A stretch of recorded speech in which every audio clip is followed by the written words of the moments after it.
तो आज है मेरा पोखरा में दूसरा दिन और मैं जा रही हूँ पोखरा सिटी को एक्सप्लोर करने। तो यहाँ पे सबसे फेमस जो चीज़ है वो चीज़ नहीं है, वो एक लेक है। जहाँ पे मैं रह रही हूँ वहाँ से लेक बहुत नज़दीक है, तो हम वॉक करते हुए जा रहे थे, लेकिन सलबट्टे के पैर में चक्के लगे हैं तो उसको स्कूटी हायर करनी थी। तो अभी हमने एक स्कूटी हायर की है 1900 फॉर 2 days, राइट? मतलब इंडिया के लगभग 1100 रुपये पड़े हैं।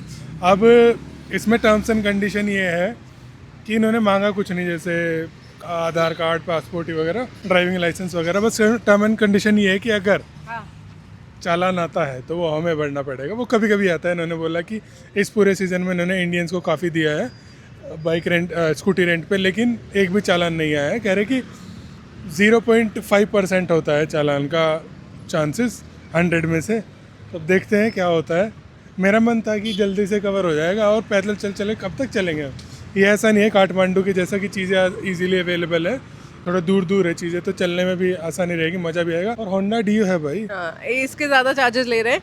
और हेलमेट भी यहाँ पर एक ही लगाना होता है, 2 हेलमेट लगाने मैंडेटरी नहीं है। तो प्रमोद का ठीक है बिना हेलमेट के। हेलमेट ढकर है, हमारे यहाँ तो फुल फेस हेलमेट ज़्यादा देखा है मैंने। वैसे जब स्कूटी हायर करते हैं तो हर जगह ऐसा ही हेलमेट मिलता है, इट डजंट मैटर। लेकिन वो 0.5% पेनल्टी लगेगी ना, उस पेनल्टी में वो लेंगे 2000 रुपये, तो वो हमें ही देना होगा। तो देखते हैं कि आज क्या होता है। तो हम स्कूटी से ही जा रहे हैं लेक के साइड।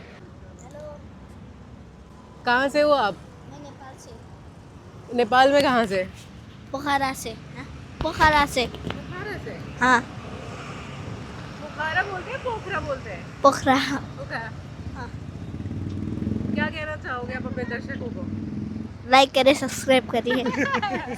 स्कूटी पे तो बैठ गए हैं हम, और मुझे लगता है लेक साइड वाला एरिया शुरू भी हो गया है। लुकिंग एट द डेकोरेशन, कितनी सारी बसेज हैं। ये है यहाँ की लोकल बसेज। ऐसी बहुत सारी बसेस देखी हैं मैंने। और बस 2 मिनट से भी कम में हम लेक के पास पहुँच गए। बहुत ज़्यादा भीड़ नहीं है, तो बाइक पार्किंग की भी जगह मिल गई हमें आराम से। हमने सोचा एक बार बोटिंग का भी प्राइस देख ही लिया जाए। Per hour with driver, of course. Without driver कैसे पैर के? तो अच्छा, मुझे लगता है बीच बीच में स्टॉपेजेस हैं जो इसी रास्ते में पड़ते हैं। मैं बताना भूल गई, पर इस लेक का नाम है फेवा लेक। यहाँ पे बैठने के लिए तो ये जगह है, पर मुझे लग रहा है कि ये जगह बोटिंग के लिए ही ज़्यादा फेमस है। अभी आपको मेरी आवाज़ बहुत ही ऐसे आ रही होगी, हाँ ये है वो है, सब बढ़िया है।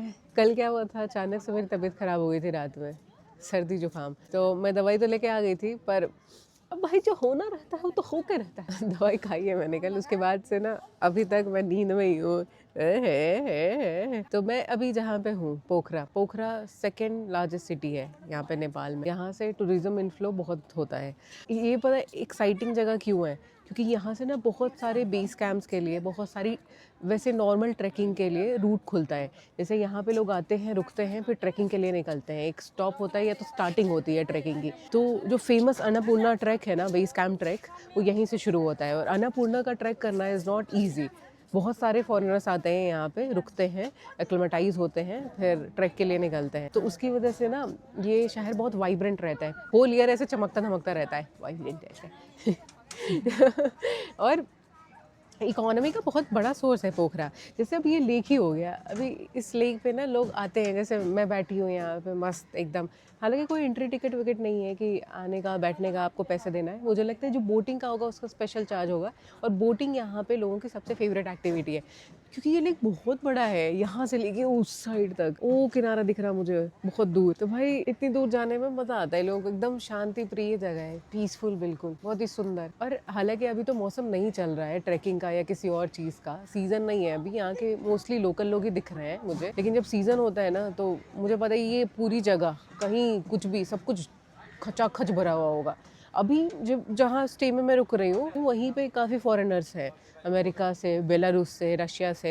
ऐसा लगता है कि जब आपको ट्रैकिंग नहीं करनी तो क्या सेंस बन रहा है यहाँ पे रुकने का? पर ऐसा नहीं है, जगह बहुत ही ऑसम है। लेक से निकल चुके हैं और हम एक्चुअली पेट्रोल पंप ढूंढ रहे हैं। हमें अभी तक एक भी नहीं दिखा है। हमें लगा था जो वो स्पॉट होता है, ट्रैवलिंग स्पॉट होता है, टूरिस्ट स्पॉट होता है, उसके आसपास तो मिल ही जाती है ये सारी चीज़ें। पेट्रोल डलवा लिए हैं, अब हमें नहीं पता कि हम कहाँ जा रहे हैं, पर भाई सिटी एक्सप्लोर करेंगे जहाँ मन वहाँ। क्योंकि हम लोगों ने डलवाया है लगभग 2 लीटर तेल। पता है कितने का पड़ा? लगभग 99 इंडियन रुपीस का पड़ा है। हमारे यहाँ जितना प्राइस पड़ता है पेट्रोल का, लगभग उतना ही प्राइस है क्योंकि हमारे यहाँ तो वेरी भी करता है ना सिटी टू सिटी, जैसे दिल्ली में अलग होगा, मुंबई में अलग होगा, तो उस हिसाब से ठीक है, अप्रोक्सीमेटली सेम है, बहुत ज़्यादा डिफरेंस नहीं है। पता है पोखरा के लिए ना प्लान ये था कि हम लोग यहाँ से मुस्तांग नाम की एक जगह है, बहुत ही सुंदर जगह है, तो लैंडलॉक्ड है, वो भी पहाड़ लॉक्ड है इनफैक्ट, तो वहाँ पे जाने का प्लान था हमारा। तो वो मुझे लग रहा है कि मौसम की वजह से हो नहीं पाएगा, क्योंकि टेम्परेचर ना अभी काफ़ी डाउन है, ठीक है, और वो जो एरिया है वो और अपर एलिवेशन पे पड़ता है, मतलब वहाँ पे टेम्परेचर और थोड़ा सा कम होगा, तो हम पता नहीं उसके लिए तैयार है कि नहीं है। और प्लस उधर जाने का जो टेरेन है ना वो काफ़ी खतरनाक है, लैंडस्लाइड्स एरिया है, वहाँ पे स्टीप है काफ़ी, और रोड जैसा कंडीशन है वहाँ पे जाने में 8-10 घंटे नॉर्मली लग जाएंगे, वो भी लोकल ट्रांसपोर्टेशन से जाना पड़ेगा, किसी बस से। तो हम श्योर नहीं हो पा रहे हैं उसके लिए कि जाना चाहिए कि नहीं चाहिए, अभी तक ना है इतना बता सकती हूँ मैं। यहाँ पे जो रूल्स है ना, ट्रैफिक रूल्स, वो सेम है जैसे इंडिया में है, और सिलबट्टा कह रहा है कि इसको कोई ट्रैफिक लाइट नहीं दिखी अभी तक, और मुझे तो कोई ट्रैफिक पुलिस वाला भी नहीं दिखा है, काफी चिल है माहौल। मैं देख रही हूँ कि जो फॉरेनर्स है वो भी स्कूटी बाइक्स लेके एकदम मजे से उड़ा रहे हैं। तो अभी हम रैंडमली एक विलेज में घुस गए हैं जिसका नाम है सेडी विलेज, और हमारे बिल्कुल ही पास लेक है, हम लेक के किनारे किनारे ड्राइव करे जा रहे हैं। हमें नहीं पता कि आखिरकार हम कहाँ तक पहुँचेंगे। मज़ेदार बात ये लग रही है कि जिस एरिया में हम जा रहे हैं वो है village, but it is also developed, sufficiently developed. यहाँ पे भी कैफ़ेज़ हैं, रहने का ठिकाना है, लोग अपना अपना काम कर रहे हैं, बढ़ते चले जा रहे हैं बस हम।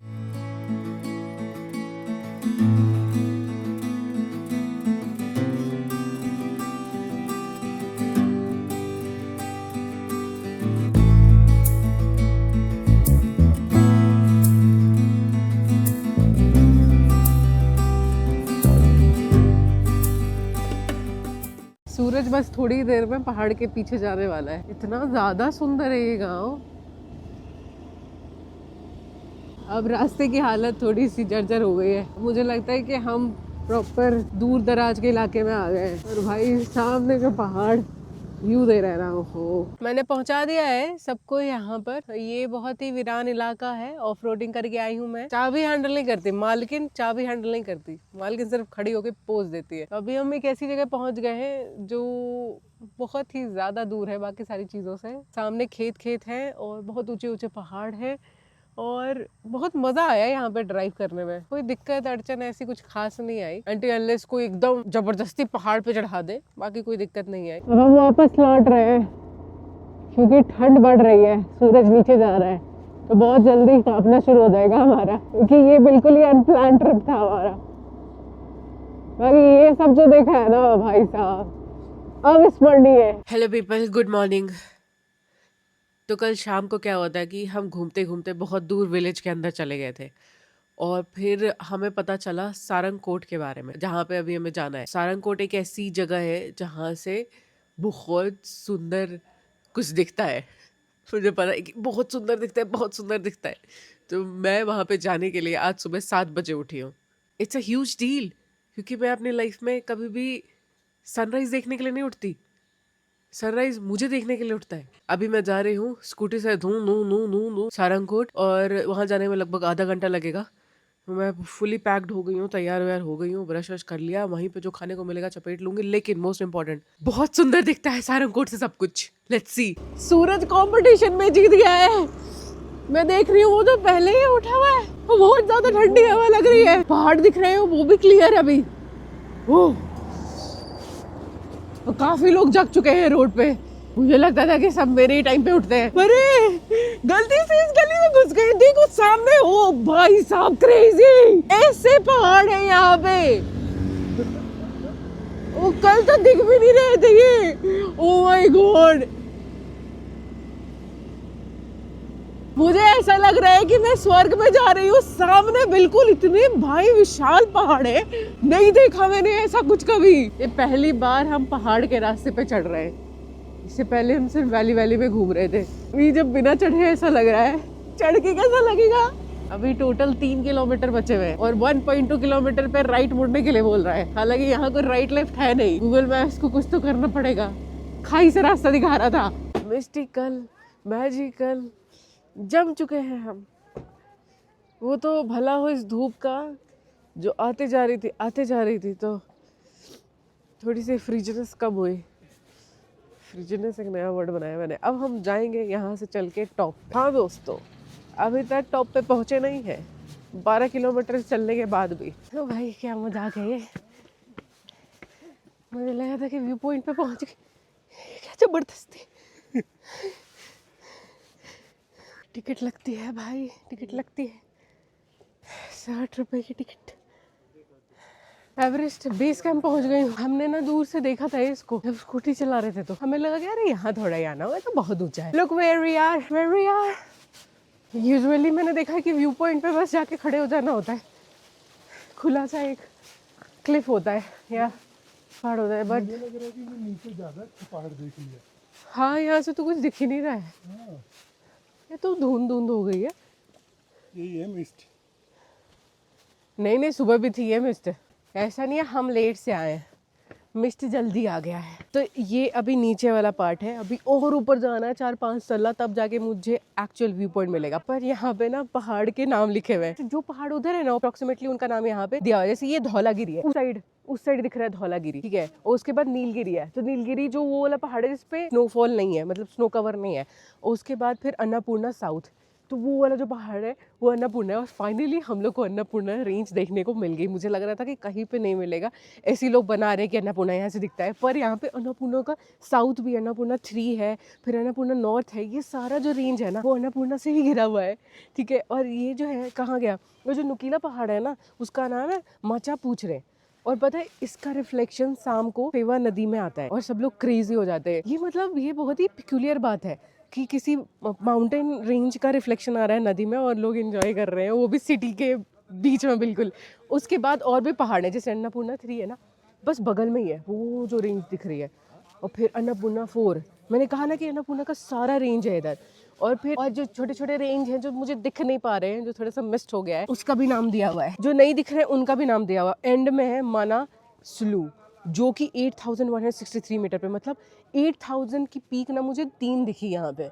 और सोचो ये ऐसी सिटी है जो ऐसे ऊंचे पहाड़ों से घिरी हुई है, पूरे वर्ल्ड में ऐसी सिटी मुझे नहीं लगता है कहीं होगी। और ये पूरी वैली है जो यहाँ से दिख रही है। अब मैं अभी तक व्यू पॉइंट पे पहुंची भी नहीं हूँ। ये हुई ना बात, 5 तल्ला और चढ़ के ऊपर आए हैं, अब दिखा है एक्चुअल व्यू पॉइंट।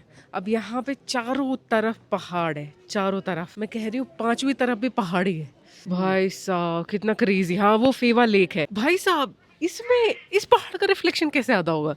मैंने पढ़ा है कि फेवा लेक में वो जो माचू पुचरे जो पहाड़ है उसका रिफ्लेक्शन आता है, और वो पहाड़ उधर है। How is that possible. दिलों के ऊपर पहाड़ है और पीछे और रेंज है। हम यहाँ पे 9 बजे से लगभग, और मुझे लगता है यही सही टाइम है अगर सारे पहाड़ देखने हैं हमें। तो अभी जाके थोड़ी सी क्लैरिटी आई है, और ये विंडो बहुत छोटी होगी क्लैरिटी की अभी, क्योंकि क्लाउड फॉर्मेशन शुरू हो गया है। 10 बजे के बाद ना, जैसे 10:30-11 में पूरा क्लाउड हो जाएगा, तो और ही कुछ नहीं दिखेगा। मेरी तो आंखें ही बंद हो रही है। थोड़ा सा वॉल्यूम कम कर लीजिए। अभी ना कुछ देर पहले तो वो पीछे जो पहाड़ है ना बिल्कुल ही, जो 8000 मीटर वाले रेंज में है पीछे, इसका नाम मानसलू था, वो अभी नजर आई है पहाड़। अब छोटे छोटे क्लाउड फॉर्मेशन शुरू हो गए हैं, जो रेंज नहीं दिख रही थी बिल्कुल वो भी थोड़ी थोड़ी दिखनी शुरू हो गई है। पर अब कोई फायदा नहीं है, क्योंकि क्लाउड फॉर्मेशन के बाद वो भी नहीं दिखेगी। वो दूर एक पीक दिखाई दे रही है, वो रेंज विजिबल ही नहीं थी पहले। अब एक ये छोटा सा बादल, फिर अभी बीच में एक छोटा सा बादल, उधर भी बादल फॉर्मेशन। पहले जब हम आए थे तब कुछ नहीं था, बिल्कुल क्लीन था। तो अब चलने का टाइम हो चुका है, इंडिकेशन है। मुझे लगता है हम लास्ट पर्सन है यहाँ पे, सब लोग आके चले गए हैं। एक चीज मैं दिखा रही हूँ कि वो जो पेड़ों की गद्दी है ना, जो गदगद जैसे लग रही है, उसमें उतने ग्रीन पेड़ में से एक पेड़ है जो सिर्फ रेड लीव्स के साथ है, वो वाला। बेस्ट टाइमिंग, बेस्ट व्यू, मजा आ गया। इससे पहले हमने ऐसा कुछ नहीं किया था। It was crazy, I loved it. मेरी आंखें नहीं खुलती बस धूप में, पर मैं देख सब कुछ पा रही हूँ। और एक और चीज़ हुई है मेरे साथ, पर्टिकुलरली मेरे साथ और सौरभ के साथ यहाँ नेपाल में, कि हमें ना बहुत ही प्यारे लोग मिले हैं यूट्यूब के थ्रू।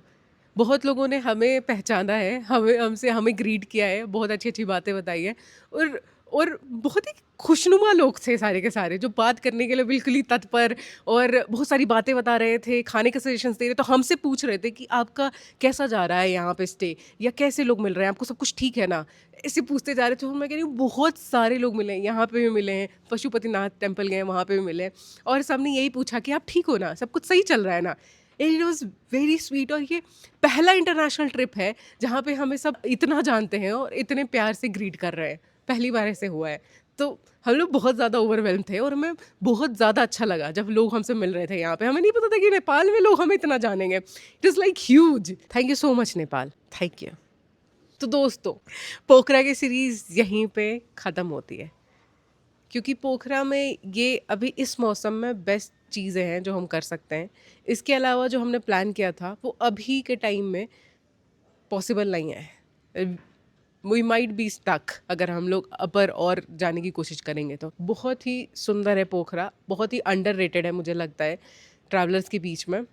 मैंने क्योंकि वीडियोस नहीं देखी हैं अभी तक किसी की, तो मुझे लगता है कि यहाँ पे लोगों को आना चाहिए और ख़ासकर हमारे यहाँ से आना चाहिए। जैसे कोई बहुत ज़्यादा दूर नहीं जा पाता है ना, टाइम नहीं होता है या वीज़ा और बहुत सारी झंझट नहीं झेलना चाहता, उसको नेपाल आना चाहिए, उसको नेपाल ज़रूर एक्सप्लोर करना चाहिए। नज़दीक वाली चीज़ हम इग्नोर कर देते हैं। मैंने इग्नोर नहीं किया था यार, मैंने इसको बचा के रखा था, हाँ, लेकिन इसको इग्नोर नहीं करना चाहिए। ये बहुत ही सुंदर जगह है, बहुत सारी चीज़ें एक्सप्लोर करने के लिए यहाँ पे, रिलीजन से लेके, हिस्ट्री से लेके, खूबसूरती से लेके, नेचर से लेके। जिसको ट्रैकिंग पसंद है, ट्रैकिंग के लिए तो एक क्रेज़ी जगह है, क्रेज़ी जगह है। इतने सारे अननोन ट्रैक्स हैं ना अभी भी। माउंट एवरेस्ट ये सब निकाल दो, सब जो बड़े बड़े पीक्स हैं उनके ट्रैक्स निकाल दो, ये छोटे छोटे ट्रैक्स इतने औसम औसम है यहाँ पे। और यहाँ पे गाइड भी मिल जाएगा और यहाँ पे ट्रैकर्स भरे पड़े हैं, तो अगर एक्सपीरियंस भी पूछना है ना किसी को कि कैसे जाना है, वो भी पता चल जाएगा यहाँ पे। तो अभी के लिए ये series okay, tata, good bye.